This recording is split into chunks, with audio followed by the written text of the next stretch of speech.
రాకాలోకంకి స్వాగతం. ఈ కంటెంట్ మీకు నచ్చినట్టయితే లైక్ చేయండి, మీ బంధుమిత్రులకి షేర్ చేయండి. ఇప్పటి వరకు సబ్స్క్రైబ్ చేసుకోకపోతే సబ్స్క్రైబ్ బటన్ని నొక్కండి. అదేవిధంగా బెల్ ఐకాన్ని కూడా తప్పనిసరిగా నొక్కండి. జై హింద్ మిత్రులారా. ఆర్మీ మాట్లాడదు, ఆర్మీ పని చేస్తుంది.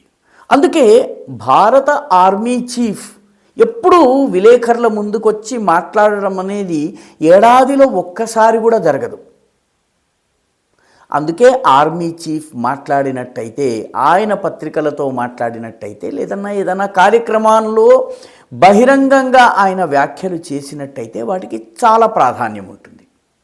ఎందుకంటే మాటలు తక్కువ, పని ఎక్కువ. కాబట్టి ఆ తక్కువ మాటలకి ఎక్కువ ప్రాధాన్యత ఉంటుంది.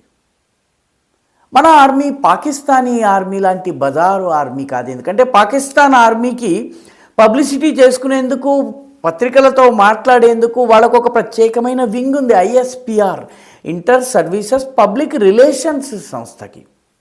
నిజానికి ఆర్మీకి పబ్లిక్ రిలేషన్స్ అవసరం లేదు. ఎందుకంటే ఆర్మీ సపరేట్గా దేశ రక్షణ, సరిహద్దుల భద్రత, దేశం యొక్క సార్వభౌమత్వ పరిరక్షణ పనిచేసేవాడికి ప్రచారం అక్కర్లేదు. కానీ పాకిస్తాన్లో పాకిస్తానీ ఆర్మీ అది తప్ప అన్ని పనులు చేస్తుంది. కాబట్టి దానికి ఒక పబ్లిక్ రిలేషన్స్ వింగ్ అవసరమవుతుంది. అది రోజు రోజు ప్రెస్ మీట్లు మాట్లాడుతుంది. ఉత్తరం నుంచి వచ్చినా, దక్షిణం నుంచి వచ్చినా, తూర్పు నుంచి వచ్చినా, పడమర నుంచి వచ్చినా, ఎక్కడి నుంచి వచ్చినా, ఎవరు వచ్చినా మేము దాడి చేస్తే ఎదుర్కోవడానికి సిద్ధము, ఇలాంటి ప్రగల్భాలన్నీ కూడా పాకిస్తానీ ఆర్మీ ప్రతినిధులు రోజు పత్రికల్లో ఇస్తూ ఉంటారు. భారత ఆర్మీ ఈ రకమైన వ్యాఖ్యలు చేయరు. అందుకే ఆర్మీ చీఫ్ మాట్లాడితే పాకిస్తాన్ అత్యంత జాగ్రత్తగా భయపడుతూ వణుకుతూ వింటుంది. ఎందుకంటే భారత ఆర్మీ చీఫ్ మాట్లాడాడంటే ఏదో పెద్దగా జరగబోతోంది. ఇండియన్ ఆర్మీ చీఫ్ అయినటువంటి జనరల్ ఉపేంద్ర ద్వివేది ఇటీవల ప్రెస్ కాన్ఫరెన్స్లో కొద్ది గంటల క్రితము ఆయన ప్రెస్తో మాట్లాడారు. దీనిలో ఆయన చెప్పినటువంటి విషయాలు ఖచ్చితంగా పాకిస్తాన్కి వెన్నులో వణుకు పుట్టిస్తాయి. ఆపరేషన్ సింధూర్ ఆగిపోలేదు, ఆపరేషన్ సింధూర్ కొనసాగుతోంది. ఆపరేషన్ సింధూర్ మళ్ళీ నెక్స్ట్ గేర్లోకి వెళ్ళేటటువంటి అవకాశాలు ఉన్నాయి అన్నటువంటి మాట ఆయన మొట్టమొదట చెప్పారు. అంతేకాదు, ఆపరేషన్ సింధూర్ జరుగుతున్నటువంటి సమయంలో మే నెలలో భారత ల్యాండ్ ఆర్మీ, అంటే మన యొక్క పదాతి దళం ఏదైతే ఉందో, ఆర్మీ, ఇన్ఫంట్రీ, ఇవన్నీ కూడాను పాకిస్తాన్లోకి చొచ్చుకు వెళ్లేందుకు సర్వసన్నాహకంగా, సర్వసంసిద్ధంగా ఉన్నాయి. ఆపరేషన్ సింధూర్ని హోల్డ్లో పెట్టిన కారణంగా ఆర్మీ పాకిస్తాన్లోకి వెళ్ళలేదు. ఈసారి ఏదన్నా జరిగితే ఆర్మీ రంగంలోకి దిగుతుంది. గతంలో ఆపరేషన్ సింధూర్ ఆ 4 రోజులు మన ఎయిర్ ఫోర్స్ పనిచేసింది. ఈసారి ల్యాండ్ ఆర్మీ కూడా దిగుతుందన్నటువంటి మాటను ఆయన హెచ్చరించటం ఒక రకంగా పాకిస్తాన్కి ఇది ఒక పెద్ద హెచ్చరిక. ఎందుకంటే ఏదో తాము అమెరికా చంకనెక్కాము, అమెరికా తమను కాపాడుతుందని పాకిస్తాన్ భ్రమపడుతోంది. ఆ భ్రమను తొలగించే దిశగా ఉపేంద్ర ద్వివేది గళం విప్పారు.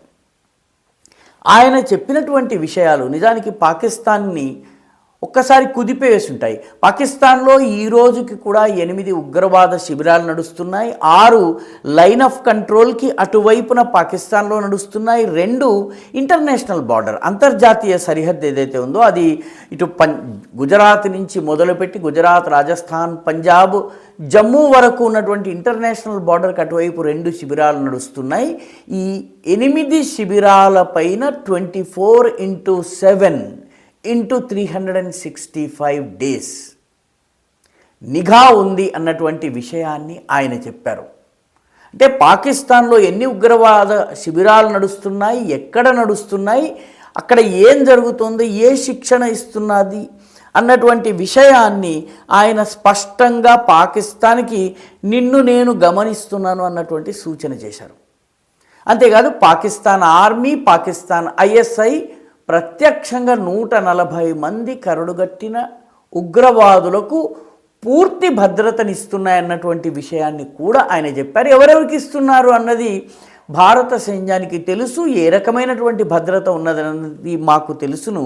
కాబట్టి ఈసారి మా యాక్షన్ ఏ రకంగా ఉంటుందో జాగ్రత్త అన్నటువంటి హెచ్చరిక ఆయన చేశారు. ఆపరేషన్ సింధూర్లో 100 మంది సైనికాధికారులు చనిపోయారన్నటువంటి మాట ఆయన చెప్పారు. వాస్తవానికి యాక్చువల్గా చనిపోయిన వారి సంఖ్య ఇంతకన్నా చాలా ఎక్కువ, 600-700 మంది సైనికులు చనిపోయి ఉంటారు. ఒక 100 మందికి పాకిస్తాన్ ఆర్మీ చనిపోయిన తర్వాత వాళ్ళకి అవార్డులను ఇచ్చింది. ఆ 100 పేర్లు అఫీషియల్గా ఉన్నాయి. కాబట్టి మన సైనిక దళాల ప్రధానాధికారి అయినటువంటి జనరల్ ద్వివేది 100 మంది పేర్లు చెప్పారు. ఈయన చేసినటువంటి ప్రకటనలో మరొక ముఖ్యమైన అంశం ఏంటంటే పాకిస్తాన్ డ్రోన్ల ద్వారా ఈ దేశంలో దాడికి తెగబడే అవకాశం ఉంది అని. ఆయన ఈ ప్రెస్ మీట్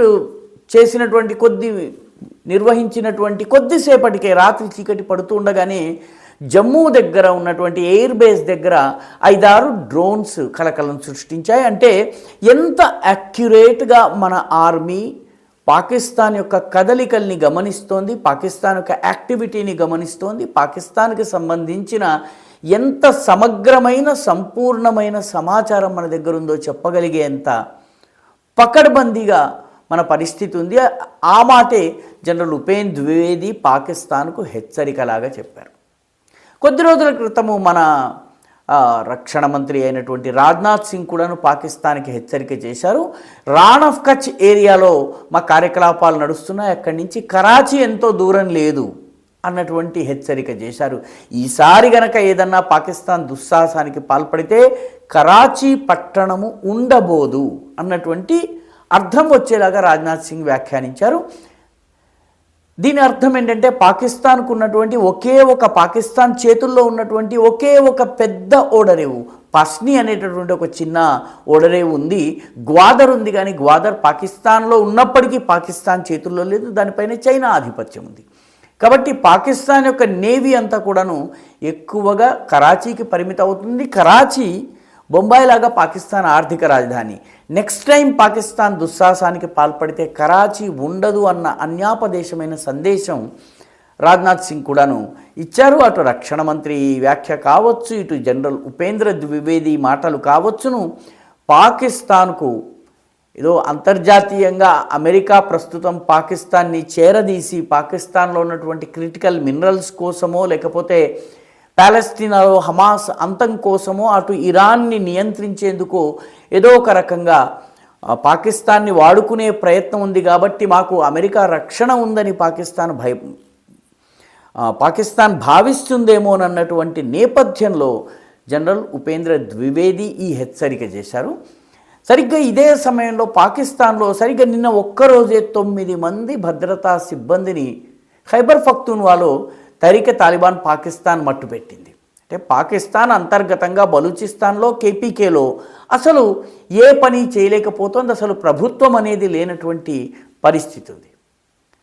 అందుకే పాకిస్తాన్కి చెందినటువంటి కీలకమైనటువంటి మంత్రిత్వ శాఖను నిర్వహించేటటువంటి అబ్దుల్ అలీం ఖాన్ ఒక కమెంట్ చేశారు. అదేంటంటే పాకిస్తాన్ని 16 రాష్ట్రాలుగా విడగొట్టాలి, 16 రాష్ట్రాలుగా విడగొట్టకపోయినట్లయితే పాకిస్తాన్లో పరిపాలన పరమైనటువంటి నియంత్రణ ఉండదు, ఇదంతా కూడాను మన చేతుల నుంచి వెళ్ళిపోయే ప్రమాదం ఉంది. కాబట్టి పాకిస్తాన్ని 16 రాష్ట్రాలుగా చేయాలి అని చెప్పి ఆయన అన్నారు.